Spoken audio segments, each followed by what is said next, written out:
पता नहीं किस रूप में आकर नारायण मिल जाएगा, सुंदर मन के दर्पण से वे राम के दर्शन पाएगा।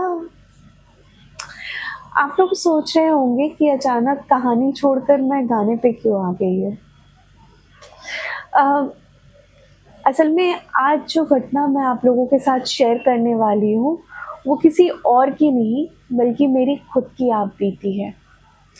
और यकीन मानिए दोस्तों, जब ये घटना मेरे साथ हो रहा था उस वक्त मेरे दिलो दिमाग में सिर्फ ये गाना चल रहा था। कभी कभी ऐसा होता है कि हमें लगता है सफ़र हमने प्लान किया है, पर असल में वो सफ़र हमारे लिए कोई और प्लान कर रहा होता है। जो मंजिल है उसकी प्लानिंग कोई और ही कर रहा होता है। और इसका एहसास जब हम वहाँ पहुँच जाते हैं तब होता है हमें। और कुछ ऐसा ही हुआ मेरे साथ मेरे पुष्कर और अजमेर के ट्रिप में।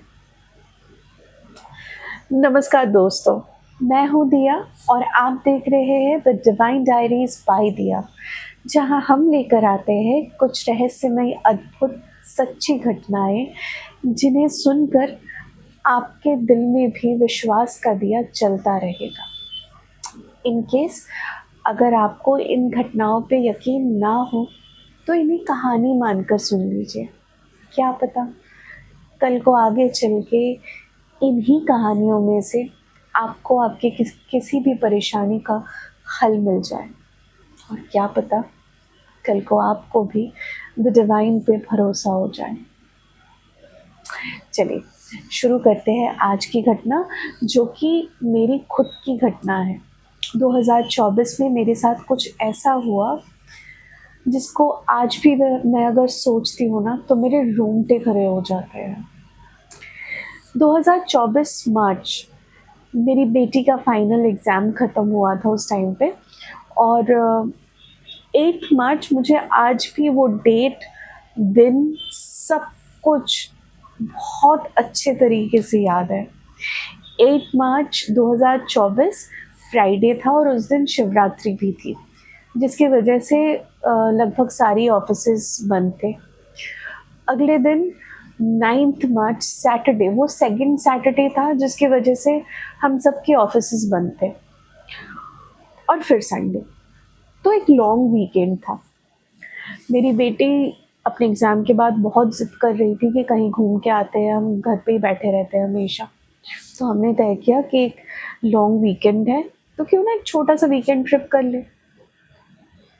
तो बहुत प्लानिंग के बाद हमने ये सोचा कि शिवरात्रि के दिन वैसे भी घर में पूजा होती है, व्रत होता है, तो वो सब कुछ निपटा के हम फ्राइडे रात को निकलेंगे। 8 मार्च के रात को हम निकलेंगे।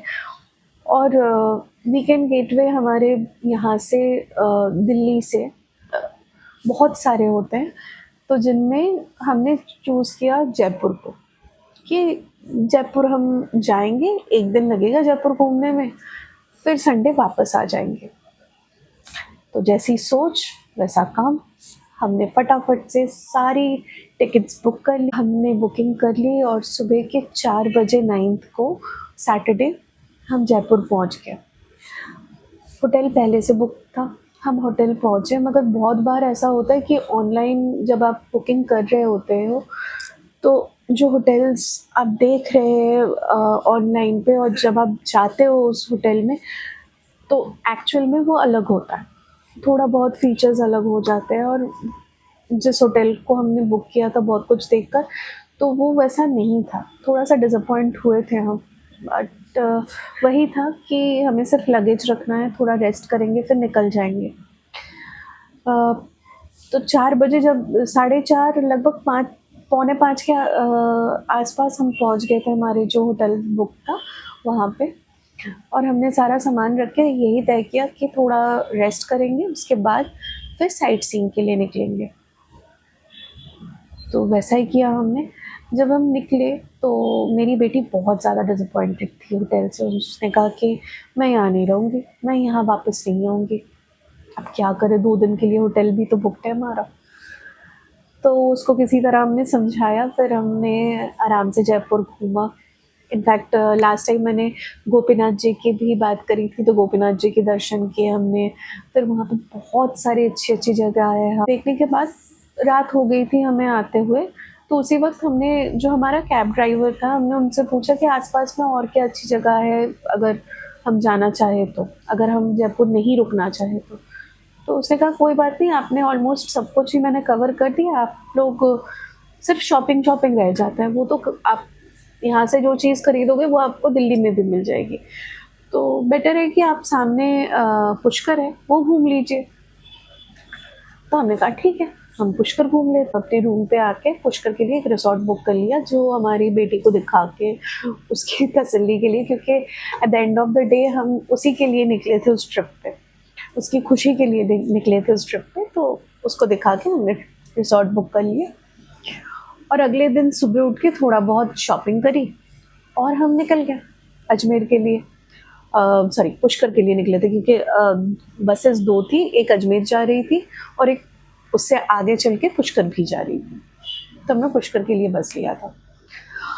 अब पुष्कर पहुंच के रिसोर्ट ढूंढ के वहाँ जाते जाते ऑलमोस्ट दोपहर ख़त्म हो चुका था, और हम पहुँचे थे शाम के 4 साढ़े 4 बजे तक। अब जब हम वहाँ पहुँचे एक्सक्यूज मी, हम जब वहाँ पहुँचे तो हमने वहाँ पे जो रिसोर्ट का जो स्टाफ है उन लोगों से पूछा कि यहाँ पे घूमने लायक क्या है, क्योंकि हमें पता नहीं था, पुष्कर हमारे प्लान में कहीं नहीं था।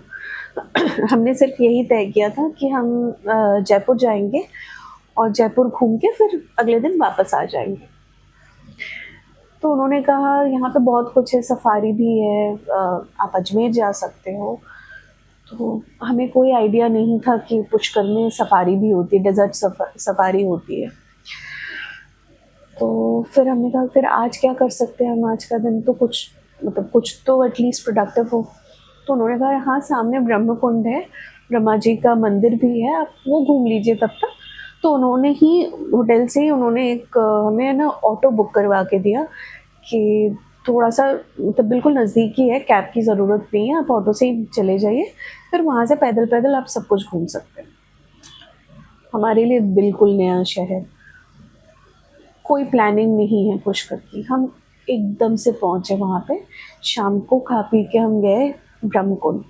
जब वहाँ गए हम, वहाँ पे बहुत भीड़ थी, तो हमें लगा कि जैसे हम घूमने आए हैं वहाँ पे लोग भी घूमने ही आए होंगे। अब वहाँ जब हम जाके पहुँचे ना, जो वो कुंड थी, जो पुष्कर जिसे बोला जाता है,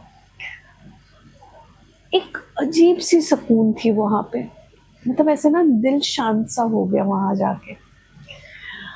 अब वहाँ पे जो पंडित जी थे, वहाँ पे जो पंडित जी घूम रहे थे, तो उन्होंने कहा कि आप लोग जल अर्पण नहीं करेंगे। तो मेरे पति ने कहा जल अर्पण, तो उन्होंने कहा आप आज जल अर्पण करने ही तो आए होंगे। तो हमें कुछ पता नहीं था, हमने कहा मतलब, तो उन्होंने कहा आपको नहीं पता आज यहाँ पे फाल्गुनी अमावस्या है। हमने कहा हमें नहीं पता। तो उन्होंने कहा ये सबसे बड़ा अमावस्या होता है, जब इस टाइम पे आप अगर देख रहे हो इतनी सारी भीड़, ये सारे आए हैं अपने पूर्वजों को जल देने के लिए। तो हमने कहा हमारे माता पिता, हम दोनों के माता पिता दोनों ही जीवित है, तो हम किसको जल अर्पण करेंगे। तो बोलते नहीं, आपके जो पूर्वज होंगे या फिर कोई रिश्तेदार होगा, आप अगर उनको भी देना चाहो तो आप उनको भी दे सकते हो। तो हमने, जैसे उन्होंने कहा, हमने जो वहाँ पे सामग्री होती है वो सारा खरीद के हम वहाँ पूजा के लिए बैठ गए। अब होता भी है, अब जब कहीं जाते हो ऐसे जगह में, और जो वहाँ के पुरोहित होते हैं, जो वहाँ पे प्रीस्ट होते हैं, वो लोग जो बोलते हैं, you tend to believe that, right. तो हम लोग बैठ गए वहाँ पे वो जल अर्पण करने के लिए।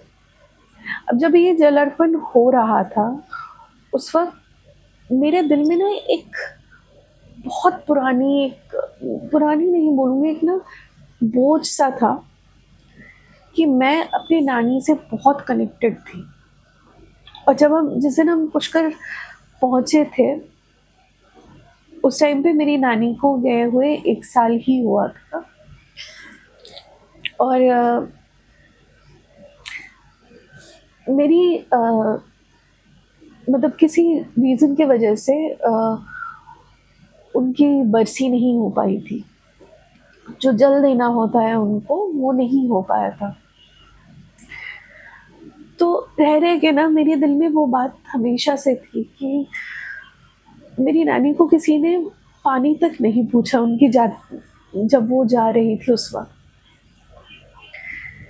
तो काश मैं अगर आई एम सो सॉरी। काश मैं अगर बेटा होती तो मैं वो काम कर सकती। पर उस वक़्त मैंने उस बात को अपने दिल में रखा, किसी को बोला नहीं, पर ये मेरे दिल में था। तो मेरे पति जो भी पूजा वहाँ पे जो भी रिचुअल्स थे वो उन्होंने कर लिया, मैं उनके साथ ही बैठी थी। अब ये बात मेरे दिल में चल ही रही थी उस वक़्त। वो जो पंडित जी थे वो मेरी तरफ एकदम से मुड़ के मतलब देखकर बोले कि अब आप अपने पूर्वजों को पानी दे सकते। मैंने कहा मैं पानी दे सकती हूँ? मैं तो लड़की हूँ ना, बेटियाँ तो नहीं देती है। तो जो पंडित जी थे उन्होंने कहा बेटा आप जहाँ पे बैठे हो ये ब्रह्मदेव की जगह है, उनके लिए, और ये 3 देवों का शहर है। This is what he said. तो यहाँ पे बेटा बेटी एक समान होता है, तो आप भी दे सकते हो। तो जब उन्होंने ये बात बोली ना, तब मैंने उनसे पूछा क्या मैं अपनी नानी के लिए भी जल अर्पित कर सकती हूँ? तो उन्होंने कहा क्यों नहीं, आप नानी के लिए करो, आप अपने दादा दादी के लिए करो, आप किसी के लिए भी कर सकते हो। तो मतलब सच मानिए ये मेरे लिए बहुत एक मतलब बहुत एक अजीब सा एक्सपीरियंस था उस टाइम पे। और उन्होंने कहा कि आज के दिन अगर आप पानी देते हो तो उनकी आत्मा की शांति होती है। जब उन्होंने ये बात बोली ना मुझसे, तो कहीं ना कहीं मुझे लगने लगा कि आज तो मुझे ये जगह पे ये जो हमने कोई तिथि नहीं देखा था, कोई नक्षत्र नहीं देखा था, हम तो ऐसे ही आ पहुँचे थे क्योंकि मेरी बेटी को वो होटल पसंद नहीं था। तो हमने एकदम से जो प्लान था वो चेंज करके हम पहुँच गए थे पुष्कर में। तो यहाँ पे तो मेरा होना था, लिखा था ही नहीं।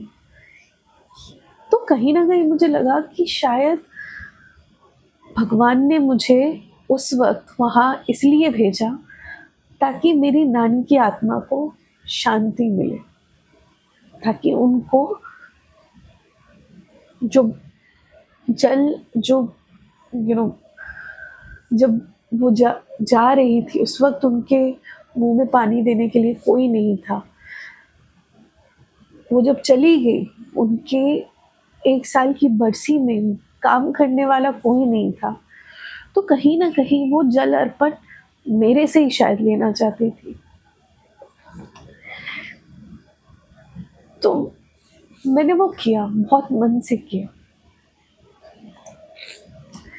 पर यही खत्म नहीं था, चमत्कार यहाँ खत्म नहीं हुआ मेरे लिए। पंडित जी ने सारा रिचुअल्स करने के बाद उन्होंने बोला दक्षिणा। तो फिर मेरे हस्बैंड जो थे उन्होंने कहा दक्षिणा हमने तो ऐसा कुछ सोच के नहीं किया था, हाँ ठीक है जितना हो रहा है 501 मैं आपको दे रहा हूँ। तो उन्होंने कहा नहीं, एक हेफ्टी अमाउंट उन्होंने मांगा। तो उन्होंने कहा कि मैं यहाँ पे एकदम अचानक से ही आया हूँ, हमारा कोई प्लान नहीं था यहाँ पे।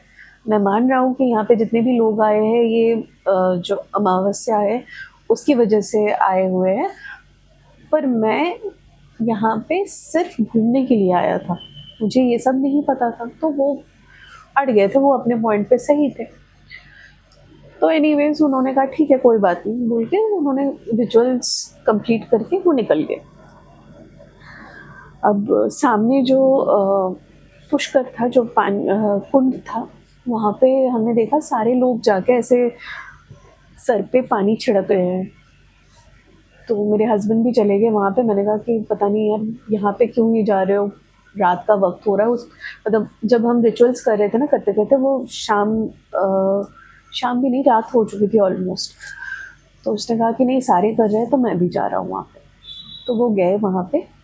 अब उनके बगल में ही एक आदमी आके बैठे, वो भी पानी अपने सर पे छिड़क रहे थे, हाथ पैर धो रहे थे और वो पानी पी भी रहे थे।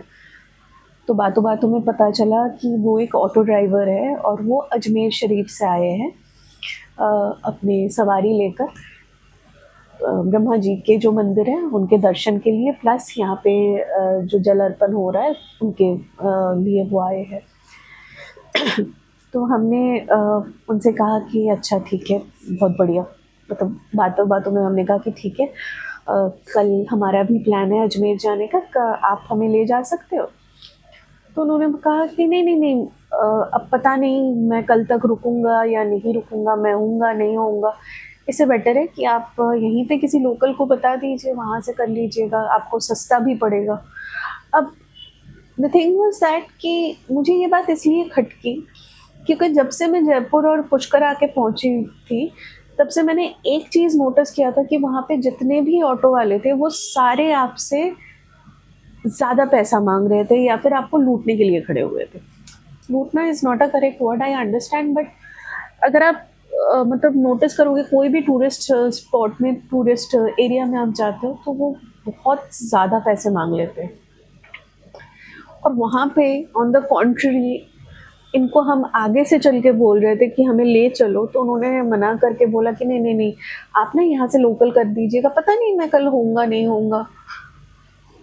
तो मैंने कहा ठीक है, ज़्यादा फोर्स भी नहीं कर सकते। अब इसके बाद उन्होंने मेरे हाथों पे ना प्रसाद का जो पैकेट्स रखा हुआ था उन्होंने देखा, उन्होंने देखते ही कहा कि अरे आपने प्रसाद को पानी में नहीं डाला। अब दो तरह की प्रसाद था, एक था जो हमने पूजा किया था वो वाला, और एक था बिल्कुल साबुत एक पैकेट रखा हुआ था हमारे पास। तो जो प्रसाद का पूजा हुआ था उन्होंने कहा अरे इसको तो आपको जल में बहाना था। मैंने कहा मुझे तो नहीं पता, पंडित जी ने मुझे नहीं बताया। बोलते फिर तो कंप्लीट ही नहीं हुआ आपका, जो आपने जो जल अर्पण किया वो तब तक नहीं कंप्लीट होगा जब तक ये आप पानी में नहीं बहाओगे। तो मैंने कहा अच्छा, मुझे नहीं पता था ये चीज़, मतलब आप जल्दी जाके इसको बहा के आओ। तो मैं गई, जैसे ही मैंने उस जो भी प्रसाद था वो मैंने पानी में डाला ना, एकदम से उस अंधेरे में बहुत सारे मछलियाँ आके वो खाने लग गई। मेरे लिए बहुत यूनिक चीज़ था ये कि रात को मछलियाँ आके खाती है। हो सकता है ये होता होगा, मेरे लिए नया था ये एक्सपीरियंस। अब हम वापस आए, फिर हमें नहीं पता था कि ब्रह्मा मंदिर कहाँ पे है क्योंकि हम बिल्कुल नए थे उस जगह पे। तो हमने उनसे पूछा कि यहाँ पे ब्रह्मा मंदिर कहाँ पे पड़ता है। तो उन्होंने बोला अरे ब्रह्मा मंदिर, आप चलो मैं आपको लेकर चलता हूँ ब्रह्मा मंदिर तक। मुझे बहुत ऑड लगा वो चीज़ कि ना ये हमसे पैसे मांग रहा है, ना ये हमें, हम जब इनको बोल रहे हैं कि चलो हमें लेकर चलो वहाँ तक, उसमें उनका प्रॉफिट है, ना वो उस चीज़ के लिए मान रहे हैं। अब जब हम बोल रहे हैं कि ब्रह्मा मंदिर जाना है तो ये खुद चल के हमें लेकर चल रहा है। तो हम भी थोड़ा, हमारा मतलब हमारे दिल में भी थोड़ा सा झिझक था। हमने कहा कि नहीं आप हमें रास्ता बता दो, हम चले जाएंगे। उन्होंने कहा अरे नहीं नहीं नहीं, ऐसे कैसे, आप रास्ता बता दूंगा, आप कहीं की जगह कहीं और चले जाओगे तो मैं खुद लेकर चलता हूँ आपको। हमने कहा ठीक है। अब जब वो जा रहे थे, जाते जाते बोला कि आप लोगों ने बहुत बढ़िया दिन चुना है यहाँ आने के लिए। आज के दिन सारे आते हैं यहाँ पे अपने पूर्वजों को जल अर्पण करने के लिए, अपने पूर्वजों को याद करके तर्पण करने के लिए। हमने कहा कि हमें पता नहीं था, हम अचानक से ही आ गए। फिर उन्होंने बोला कि अचानक से कुछ नहीं होता, ये जो भी हो रहा है ना सब उन्होंने करवाया है। जब उन्होंने ऐसे करके बोला ना, तो कहीं ना कहीं दिल में वो मेरा जो गाना था वो गूंज उठा कि पता नहीं किस मोड़ पे आके, सॉरी पता नहीं किस रूप में आके नारायण मिल जाएगा। फिर उन्होंने कहा कि आप कल का दिन अजमेर शरीफ जाओगे, आप बोल रहे हो ना, ज़रूर आना। यहाँ तक आए हो ना तो हमारे अजमेर शरीफ ज़रूर आना कल। मतलब उन्होंने ऐसे ना 2-3 बार ऐसे करके बोला, जैसे कोई अपने घर पे नहीं बुलाता है कि हमारे घर ज़रूर आना। उसी तरह उन्होंने बोला, हमारे अजमेर शरीफ ज़रूर आना कल, ज़रूर। तो हमने कहा हाँ, हमारा प्लानिंग है ही कल वहाँ जाने का, तो हम आएँगे ज़रूर। अब वो लेकर गए हमें, तो जब तक हम ब्रह्मा मंदिर तक पहुँचे थे उस वक़्त ऑलमोस्ट 8 बज चुके थे। 8 सवा 8 बज चुके थे, मंदिर बंद होने का वक़्त हो गया था, तो वो ना जगह थोड़ी-सी खाली हो चुकी थी। जो लोग गए थे वो लोग चले आ रहे थे और ऑलमोस्ट जगह बिल्कुल खाली थी। तो सामने मेरे हस्बैंड थे, उनके पीछे जो ऑटो ड्राइवर की मैं बात कर रही हूँ, वो थे, उनके पीछे मैं और मेरी बेटी थी। हम गए ऐसे, मेरे पति को उन्होंने देखा, ये सीढ़ी है, यहाँ से आपको जाना है। यहाँ पे सीढ़ी है, साइड में से एक रास्ता कटता है और इस साइड में फूलों की दुकान है। I hope I am able to make you understand. मतलब साइड में ऐसे दुकान है, आगे चल के ब्रह्मा मंदिर का सीढ़ी है और एक साइड में से रास्ता कटता है, ठीक है। अब उन्होंने बोला यहाँ पे आप चप्पल वगैरह जमा करवा दीजिए। मैंने अपना चप्पल जमा करवाया, फिर मैंने उनको पूछा आप नहीं चलोगे? तो उन्होंने कहा हाँ, मैं भी चलूँगा यहाँ से, मैं भी दर्शन ही तो करने आया हूँ, मैं दर्शन करके ही तो जाऊँगा। मैंने कहा अच्छा। तो मैंने कहा और फूल यहाँ से ही ले लूँ? तो उन्होंने बोला फूल वगैरह मत लीजिए, ब्रह्मा मंदिर में कुछ नहीं होता, वैसे ही आप जाइए, माथा टेक के आ जाना होता है। मैंने कहा अच्छा ठीक है। तो ऐसे मैंने चप्पल छोड़ा, मतलब दुकानदार के सामने मैंने चप्पल छोड़ के ऐसे बोला कि आप चलो, आप चल रहे हो ना, मान लीजिए मतलब 1-2 सेकंड की बात होगी। मेरे पति सामने चले गए, उन्होंने पीछे मुड़ के नहीं देखा। मैं और मेरी बेटी वहाँ पे खड़े थे, चप्पल छोड़ रहे थे। मैंने 1 सेकंड के लिए ऐसे मुँह किया अपनी बेटी से बात करने के लिए, और जैसे ही मैंने ऐसे घुमाया ना मुँह, उन्हें पूछने के लिए आप भी चल रहे हो ना? उन्होंने, हालांकि उन्होंने बोला था कि मैं चल रहा हूँ आप लोगों के साथ, वो थे ही नहीं वहाँ पे, वो आदमी वहाँ पे था ही नहीं। और ये हुआ महज 2-3 सेकंड की बात बोल रही हूँ, यकीन मानिए। अब मुझे नहीं पता आप लोग कितना मेरे बातों पे यकीन करोगे, पर ये एक्चुअली में मेरे साथ हुआ। मैं ऐसे घूम के मैं देख रही हूँ आस पास कहीं पे नहीं है। 2-3 सेकंड में एक बंदा कितना दूर जा सकता है? वो गायब हो चुका था वहाँ से लिटरली। मैंने सीढ़ियों में देखा, पहले पहले तो मैंने जो साइड का रास्ता कट रहा है वहाँ से देखा, वहाँ पे कोई नहीं था और खाली हो चुका था। अगर तो बहुत ज़्यादा भीड़ होती तो भीड़ में वो आगे जा चुका होता तो मुझे दिखते नहीं, पर ना तो उस टाइम पे भीड़ था, ना ऐसा कुछ रास्ता है कि 2-3 सेकंड में कोई गायब हो जाए, ना वहाँ पे थे। सीढ़ियों पे देखा मैंने, सीढ़ियों पे भी नहीं थे। मैंने अपने पति को जाके पूछा आपके सामने से गए क्या वो सीढ़ियों पे? उन्होंने कहा नहीं, वो तो मेरे सामने नहीं, वो तो तुम लोगों के साथ थे। मैंने कहा पता नहीं, मैंने चप्पल, मैं उनके साथ बात करते करते ही चप्पल मैंने छोड़ा था।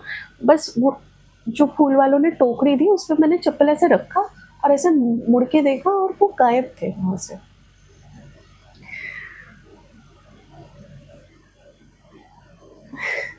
अगले दिन मतलब फिर हमने एक दो सीढ़ी उतर के अगल बगल में देखा तो वो बंदा था नहीं, तो पता नहीं अब कहाँ गायब हुए, उस टाइम पे तो पता नहीं चला।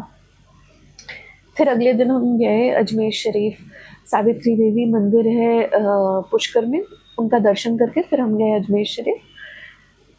जब हम वहाँ पहुँचे, इट वॉज 11th मार्च।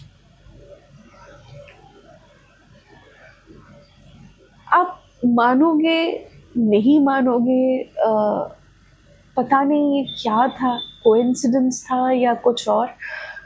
जब हम वहाँ पहुँचे हमें पता चला उस दिन रमज़ान की फर्स्ट डे था, पहला रमज़ान था, शुरुआत था, पहला दिन था वो। और उस दिन तब हर कोने से लोग आ रहे थे।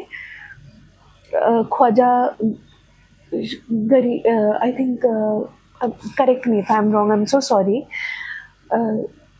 ख्वाजा गरीब करके है उनका। उस दिन वहाँ पे सब वहाँ चादर चढ़ाने आ रहे थे। 2 दिन 2 इंसिडेंट, दोनों अनप्लैंड, कैसे पॉसिबल था? जब हम वहाँ पहुँचे और जब हमने ये सारा चीज़ देखा ना, मेरे दिमाग में एक चीज़ घूम रही थी, उस ऑटो ड्राइवर की बात, हमारे अजमेर शरीफ ज़रूर आना कर। और जब हम उनसे बात कर रहे थे ना, तो उन्होंने नहीं बोला था कि वो मुस्लिम है, उन्होंने बल्कि कुछ नाम ऐसा बताया था, कुछ राठौर करके कुछ था उनका टाइटल। तो वो मुस्लिम नहीं थे कि वो ख्वाजा जी के लिए हमें इनवाइट कर रहे होंगे, पर उनके टोन में ऐसी एक अपनापन था, एक इनविटेशन सा था कि आना ज़रूर। मैं आज भी जब वापस आके ये सारी चीज़ें सोचती हूँ ना, यकीन मानिए शायद आप लोगों को लग रहा होगा कि ये एक महज कोइंसिडेंस है, एक इत्तेफाक है, पर मेरे लिए ना एक बहुत बड़ी सीख थी उस दिन। मैं आज भी अगर सोचती हूँ तो मेरे रोंगटे खड़े हो जाते हैं। मेरे लिए एक एहसास था कि भगवान, अल्लाह, क्राइस्ट, हम अलग अलग नाम से इन्हें पूछते ज़रूर है, पर जो शक्ति है ना वो एक है। और अगर आपका मन सच्चा है, आपका अगर मोटिव जो है वो सच्ची है, आपका दिल साफ है, तो किसी भी रूप में वो दिव्य शक्ति आपसे मिलेंगे ज़रूर, और कहीं ना कहीं वो आपको अपने पास बुलाएंगे ज़रूर। हाँ, ऐसा हो सकता है कि हम उन्हें पहचान ना पाए, हमारा दिल शायद बोल रहा होता होगा कि ये है वो, पर हमारा जो लॉजिकल कॉन्शियसनेस है वो मना कर दे।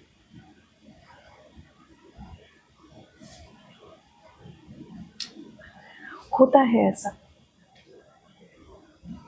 कभी सोच के देखिएगा, शायद आपके साथ भी कुछ ऐसा हुआ हो।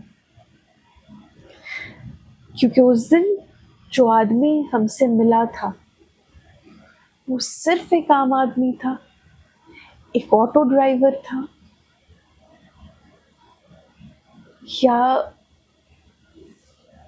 उनका भेजा हुआ कोई एक ऐसा इंसान, क्योंकि उन्होंने ठीक इसी तरह मुझे बोला था कि आप नहीं आए, शायद ये उन्होंने आपको भेजा है, तो शायद उनका भेजा हुआ कोई एक इंसान, या फिर कुछ और, पता नहीं। इस सवाल का जवाब मेरे पास भी नहीं है। अगर आपको लग रहा है कि आपके पास कोई जवाब है इसका, तो कमेंट में ज़रूर बताइए मुझे। आपका एक कमेंट मुझे उत्साह देगा आपके लिए ऐसी और घटनाएं लेकर आऊं। इन केस अगर आपकी ज़िंदगी में ऐसा कुछ भी हुआ है तो मुझसे ज़रूर शेयर कर दीजिए। मेरी ईमेल आईडी जो कि है thedivinediariesbydia@gmail.com। मैं कोशिश करूँगी आपकी घटनाएं, आप लोगों की जो घटनाएं आप हमें सेंड करेंगे उसे अच्छे से लोगों तक पहुँचा पाऊँ। आज के लिए इतना ही। मिलते हैं अगले एपिसोड में कुछ और सच्ची और रहस्यमय घटनाओं के साथ। तब तक अपने दिल में विश्वास का दिया जलाए रखिए। दिस इज दिया, signing off from the Divine Diaries by Dia.